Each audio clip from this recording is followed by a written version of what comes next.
السلام علیکم بہنوں اور بھائیوں، امید کرتا ہوں آپ سب لوگ خیریت سے ہوں گے۔ دوستو، آج میں آپ کے لیے بڑے اہم سوالات لے کر آیا ہوں اور ان سوالات کو آپ اچھی طرح یاد رکھیے گا۔ دوستو، میں کوشش کرتا ہوں آپ کو ایک ایک سوال کے کئی جوابات بتا دوں۔ آج سب سے پہلے میں آپ کو ایک اطلاع دینا چاہتا ہوں اور ایک خوشخبری بھی ہے، کیونکہ آپ سب لوگوں نے مجھ سے کہا تھا اور میرے پاس کمنٹ بھی آتے ہیں کہ ایسی ویڈیو بنائیے، ایسا چینل شروع کیجیے جس سے کہ اردو سیکھنے والے بھی اردو سیکھ سکیں۔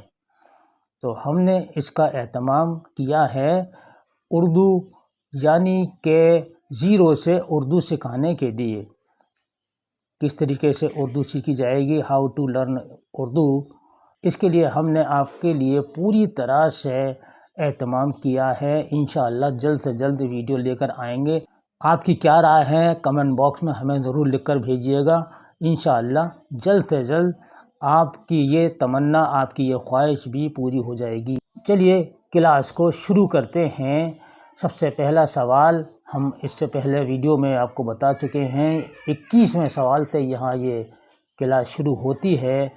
غزل کو نیم وحشی صنف سخن کس نے کہا ہے؟ کلیم الدین احمد نے۔ کلیم الدین احمد نے غزل کو نیم وحشی صنف سخن کہا ہے۔ عظمت اللہ خان نے غزل کی گردن بے تکلف اڑا دینی چاہیے، یہ قول ان کا ہے۔ اور مولانا حالی نے غزل بے وقت کی راگنی ہے، یہ مولانا یعنی کہ الطاف حسین حالی کا ہے۔ الطاف حسین حالی مسدس حالی، جنہوں نے نظم لکھی تھی سر سید کے کہنے پر۔ عالی احمد سرور کا ہے، غزل بڑی کافر صنف سخن ہے۔ اور بھی بہت سے اقوال ہیں، کچھ خاص اقوال میں آپ کو اور بتا دیتا ہوں، ان کو بھی آپ یاد رکھیے گا۔ نذیر اکبر آبادی، اردو شاعری کے آسمان پر ایک درخشندہ ستارہ ہے، کلیم الدین احمد کا ہی یہ قول ہے۔ کلیم الدین احمد نے حالی کی اہمیت تاریخی ہے، شاعری کی حیثیت سے بھی اور نقاد کی حیثیت سے بھی، اور یہ اہمیت ہمیشہ باقی رہے گی، یہ قول بھی کلیم الدین احمد کا ہے۔ میں فراق کو اردو غزل کا ایک اہم ستون تسلیم کرتا ہوں، یہ بھی کلیم الدین احمد کا ہی ہے۔ اردو میں تنقید کا وجود فرضی ہے، کلیم الدین احمد۔ تنقید معشوق کی موہوم قمر ہے، کلیم الدین احمد۔ بڑے خاص یہ اقوال ہیں جو کلیم الدین احمد نے اردو شاعری، اردو غزل کے بارے میں کہے ہیں۔ اسی طرح عالی احمد سرور نے راجندر سنگھ بیدی اینٹ پر اینٹ رکھ کر افسانہ تعمیر کرتے ہیں۔ راجندر سنگھ بیدی کا افسانہ تراشا ہوا ہیرا ہے، یہ عالی احمد سرور کے قول ہے۔ تو اس طریقے سے دوستو، اگر میں آپ کو بتاؤں تو بہت زیادہ ہو جائے گا کہ حالی نے یہ بھی کہا ہے، ذکا اللہ کا دماغ ایک بنیے کی دکان ہے جس میں ہر قسم کی جنس موجود رہتی ہے، یہ حالی نے کہا ہے ذکا اللہ کے بارے میں۔ حالی نے قصیدہ اور غزل کے بارے میں یہ بات بھی کہی ہے، کس نے قصیدہ اور غزل کو شاعری کا ناپاک دفتر کہا اور اسے سنڈاس سے بدتر بتایا، یہ حالی کا قول ہے۔ پنجاب کے مسلمان سر سید کی منادی پر اس طرح دوڑے جیسے پیاسا پانی پر دوڑتا ہے، یہ دوستو بڑے اہم ہیں اور ان کو یاد رکھیے گا۔ کہ وہاں ایک جواں تھا پرس رام نام، خوش اندام خوش قامت و خوش خرام۔ اس شعر میں کون سی صنعت استعمال کی گئی ہے؟ تو اس شعر میں صنعت کا استعمال ہوا ہے یہ ڈی، تنسیق الصفات، یہ صنعت کا استعمال ہوا ہے اس شعر میں۔ شعر شور انگیز کس شاعر کے کلام کی شرح ہے؟ سودا کی نہیں ہے، مومن کی نہیں ہے، غالب کی نہیں ہے، میر تقی میر کی ہے، یاد رکھیے گا، میر تقی میر کی ہے۔ گوتم نیلمبر کس ناول کا کردار ہے؟ گوتم نیلمبر آگ کا دریا کا ہے۔ آگ کا دریا کس نے لکھا ہے؟ یہ آپ کو معلوم ہے کہ آگ کا دریا جو ہے یہ قرۃ العین حیدر کا لکھا ہوا مشہور ناول ہے آگ کا دریا۔ آگ کا دریا 642 صفحات پر مشتمل ہے۔ ناول کا آغاز ٹی ایس ایلیٹ کی نظم سے ہوتا ہے جس کا موضوع اور کردار وقت ہے۔ کرشن چندر کا پہلا ناول ہے شکست میدان عمل۔ یہ پریم چند کا لکھا ہوا ناول ہے اور کار جہاں دراز ہے۔ یہ دوستو 1990 میں چھپا تھا۔ قرۃ العین حیدر کا یہ ناول ہے جو سوانح حیات ہے قرۃ العین حیدر کی کار جہاں دراز ہے۔ دکنی شعراء میں 12 پیاریوں کا عاشق کون تھا؟ یہ سب کو پتہ ہے کون تھا۔ 12 پیاریوں کا عاشق محمد قلی قطب شاہ۔ ٹھیک ہے، محمد قلی قطب شاہ جو اردو کا پہلا صاحب دیوان شاعر ہے۔ محمد قلی قطب شاہ یعنی کہ قطب شاہی عہد کا یہ مشہور شاعر ہے جس کے دیوان میں 50,000 اشعار ہیں اور 1580 سے 1611 تک اس نے اپنا عہد قائم رکھا تھا، یعنی اپنی حکومت قائم رکھی تھی۔ ملا وجہی بھی اسی کی عہد کا شاعر ہے اور ملا احمد بھی قلی قطب شاہ کے عہد کا شاعر ہے۔ سندھ میں اردو کی ابتدا کا نظریہ کس نے پیش کیا تھا؟ سید سلیمان ندوی ہیں، محمود شیرانی، سید نصیر الدین ہاشمی یا مسعود حسین خان۔ تو یاد رہے دوستو، سب سے پہلا سید سلیمان ندوی ہیں اور محمود شیرانی جو ہیں اردو پنجاب میں پیدا ہوئی، یہ ان کا نظریہ ہے۔ مسعود حسین خان کا ہے اردو دلی اور اس کے نواحی علاقے سے پیدا ہوئی، اردو دکن میں پیدا ہوئی۔ نصیر الدین ہاشمی کا ہے۔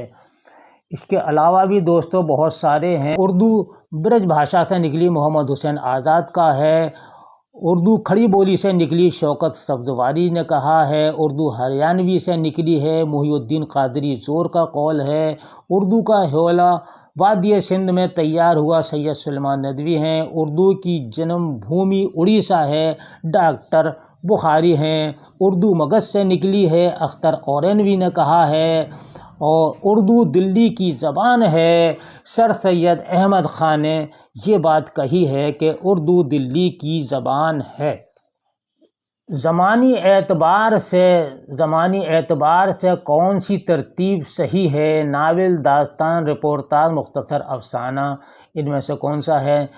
تو صحیح بتائیں۔ زمانی اعتبار سے سب سے پہلے جو آئی ہے وہ داستان آئی ہے، پھر اس کے بعد ناول نے جنم لیا، پھر مختصر افسانہ ہے، پھر رپورتاج ہے۔ یہ ہے زمانی اعتبار سے ترتیب۔ ان میں حیات اللہ انصاری کا ناول کون سا ہے؟ حیات اللہ انصاری کا کون سا ناول ہے؟ تو یہ لہو کے پھول حیات اللہ انصاری کا ناول ہے جو بہت زیادہ ضخیم ناول ہے، یعنی کہ موٹا ناول ہے۔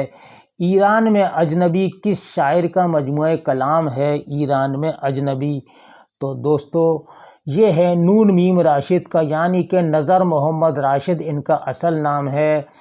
صبا ویراں ان کی بہت مشہور نظم ہے اور خود کشی یہ بھی ان کی بہت مشہور نظم ہے۔ میرا جی حلقہ ارباب ذوق کے بڑے اچھے اور اعلیٰ پائے کے ممبر تھے۔ علی سردار جعفری بھی شاعر تھے، فیض احمد فیض نظم گو شاعر تھے۔ افسردگی سوختہ سامان ہے، میر دامن کو ٹک ہلا کر بجھی دلوں کی آگ، یہاں دلوں آئے گا، ٹھیک ہے، دلوں کی آگ۔ فیروز اور محمود کس دور کے شاعر ہیں؟ فیروز اور محمود کس دور کے شاعر ہیں یہ آپ کو معلوم ہوگا۔ فیروز کی سب سے پہلے آپ یہ سن لیجئے کہ فیروز اور محمود جو ہیں قطب شاہی عہد دور کے شاعر ہیں، قطب شاہی عہد کے یہ شاعر ہے۔ برت نامہ فیروز کی مشہور مثنوی ہے جو 1665 میں لکھی تھی، ابراہیم قطب شاہ کے عہد میں اس نے لکھی تھی۔ اردو میں منظوم ڈراموں کی شروعات کس نے کی تھی؟ عظمت اللہ نے کی، واجد علی نے کی کہ تو آپ کو معلوم ہونا چاہیے واجد علی شاہ نے کی تھی۔ سب سے پہلا ناول جو انہوں نے لکھا تھا رادھا کنہیا کے نام سے۔ اس کے بعد میں تو ناول لکھے ہیں، لیکن سب سے پہلا جو موجد ہوتا ہے جس نے ایجاد کیا ہے اس کا نام آتا ہے کہ اردو میں واجد علی شاہ نے ڈراموں کی بنیاد رکھی تھی۔ اردو غزل کو بے وقت کی راگنی کس نے کہا ہے؟ بہت سے میں نے آپ کو ابھی اقوال بتائے تھے، لیکن پھر میں آپ کو یہ قول بتا رہا ہوں، یہ مولانا الطاف حسین حالی کا ہے۔ حالی غالب کے شاگرد تھے، اور حالی نے غالب کے موت پر مرثیہ بھی لکھا تھا۔ ان میں سے کون سا جز قصیدے کا نہیں ہے؟ کون سا جز نہیں ہے؟ تو یہ سراپا نہیں ہے، یہ ہے مرثیے کا جز ہے۔ باقی یہ سب جتنے بھی ہیں تینوں یہ قصیدے کے ہیں۔ حضرت موہانی کا اصل نام کیا ہے؟ تو سید فضل الحسن اے والا۔ مثنوی سیف الملوک و بدیع الجمال کا مصنف کون ہے؟ تو غواصی کی لکھی ہوئی یہ مثنوی ہے، غواصی کی، یعنی کہ غواصی سلطان محمد قطب شاہ کے عہد کا شاعر ہے۔ سلطان محمد قطب شاہ نے 1611 سے 1626 تک حکومت کی تھی، اور سیف الملوک کے علاوہ طوطی نامہ بھی غواصی نے مثنوی لکھی تھی، جس میں طوطے کی زبان سے کہی گئی 70 کہانیاں موجود ہیں۔ ابن نشاطی کی یہ مشہور مثنوی ہے پھول بن، جو 1654 میں لکھی تھی۔ 1744 اشعار ہیں، 39 صنعتیں اس میں ہیں۔ سب سے زیادہ صنعتیں کون سی مثنوی میں استعمال کی گئی ہیں؟ تو پھول بن میں۔ پھول بن کس کی ہے؟